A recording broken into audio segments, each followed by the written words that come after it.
Sometimes I like to go through these mental exercises and I say to myself, if I was starting over, what would I do? And I say, you know what? A lot of people that make these videos, what would you do if you were starting over? And by the way, I've generated 8 figures in marketing. I started even before the internet. I'm going on maybe 37, 38 years now in marketing. And people make these videos and they say, well, if I was going to start over, I'd do this. Well, I go deeper than that. And I say, you know what? I don't know what I would do because back then I didn't know anything and it was a twist of fate. I picked up a newspaper and I answered an ad that was talking about looking for salespeople to make phone calls.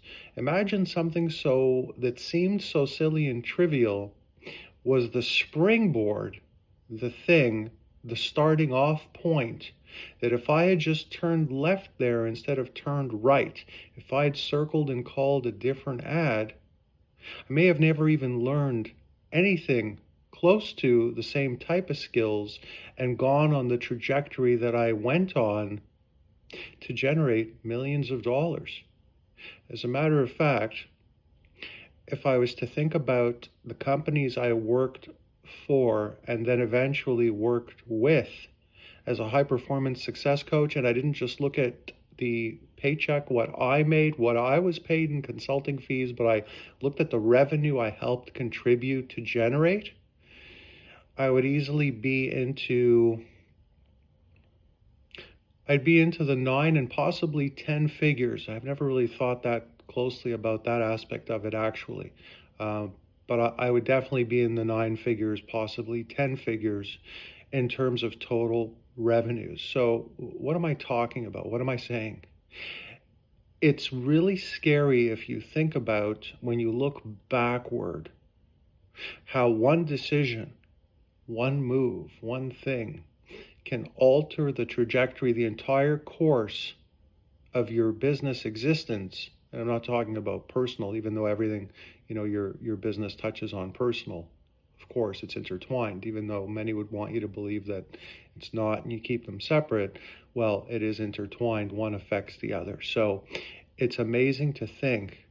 And if you look back and try to reverse engineer it, meaning go through it backward to get to the end result, look back on something, look at it in an unconventional sense. So if I know nothing and I look at how I got to where I went and where it took me, it can be as trivial a twist of fate as just looking to the left instead of looking to the right. So I think really the grounding force behind this was my motivation. So if someone said to me, where would you start now? I would say, well, I'd have to look at now what my motivation is, figure that out completely, and use that as the carrot stick, if you will, that would guide me towards being motivated enough to discover what step I would take. Because starting over really means if you have a blank slate and know nothing, what would you do? And I know they're asking it from the perspective of, and they're letting the person, to take into account what they've learned and knowing what they know now, what would they do if they started over? But I think it's more interesting to look at it and say, what if nothing happened that happened to you to generate all this revenue? What do you think would happen? What steps do you think you might take if you try to erase most of what you know and almost give yourself a form of self-inflicted amnesia, if you will, which of course isn't possible, but as close to that as you can get. Anyway, you get the idea. If you found this useful, hit the sub button and like. It really helps out the channel. Hit a thumbs up and hit the notifications so you know when new videos come. See you soon.